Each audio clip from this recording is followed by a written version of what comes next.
Did you know wildfires can grow up to 64 times in 8 minutes?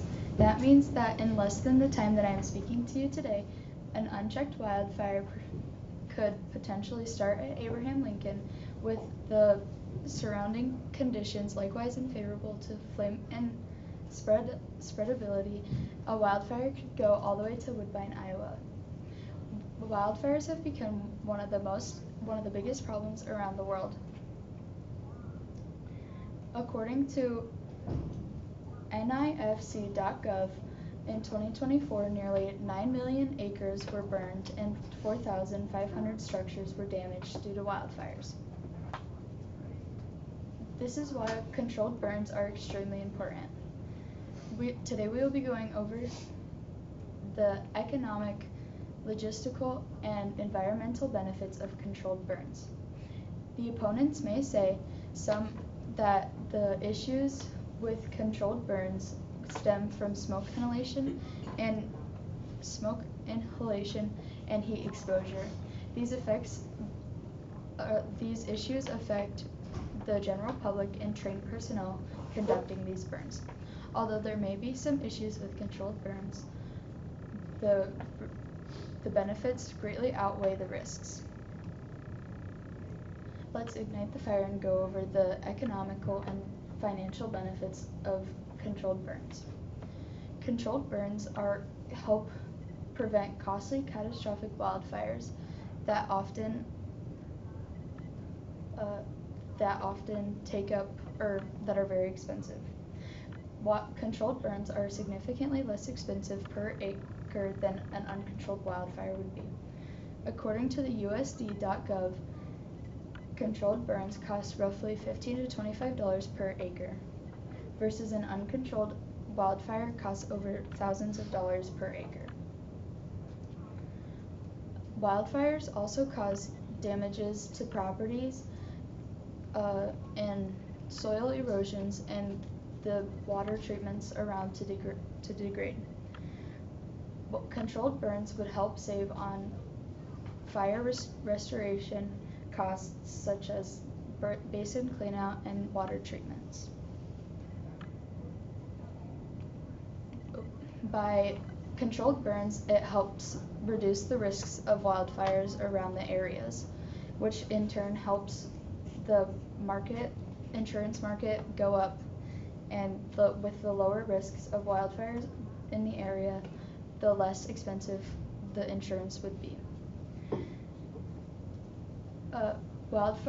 Controlled burns also help the trees restore and grow in the areas, which helps directly improve agriculture and timber costs.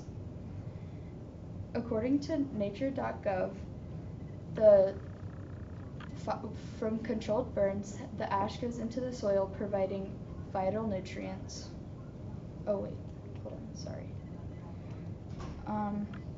Wildfires are controlled burn. According to nature.org, controlled burns are less intensive ways to control the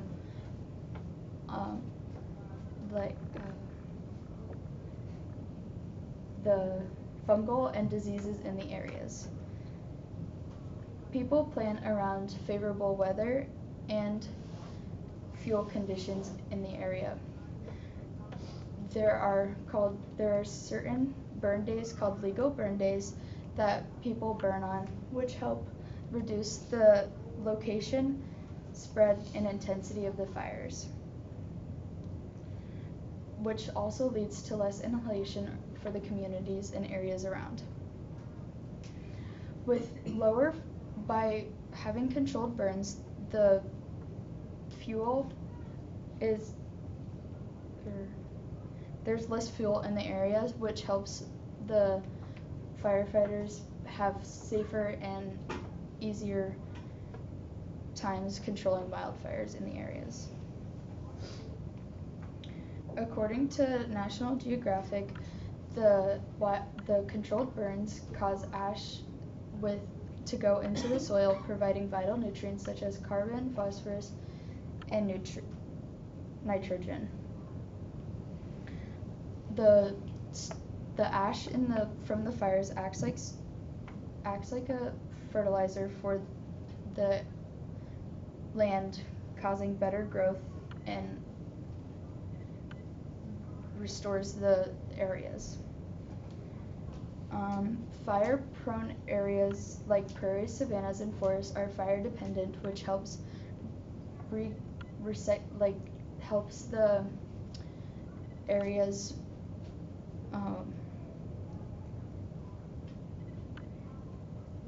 keep their plants strong and healthy. But controlled burns also help reduce unwanted brush from the forest floors, causing less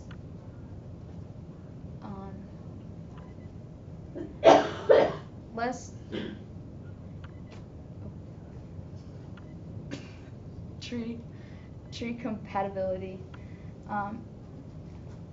These trees help the soil is improved and helps the trees grow larger and bigger.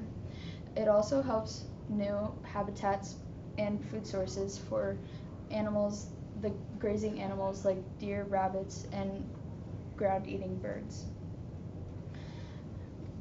While controlled fires also keep out fungal diseases, pests, and insects from harming the forests. Now let's recap as we went over the economic, the logistical, and the environmental benefits of controlled burns. I hope today that you all learned that how important controlled burns are and how Woodbine will thank us. Thank you for joining me.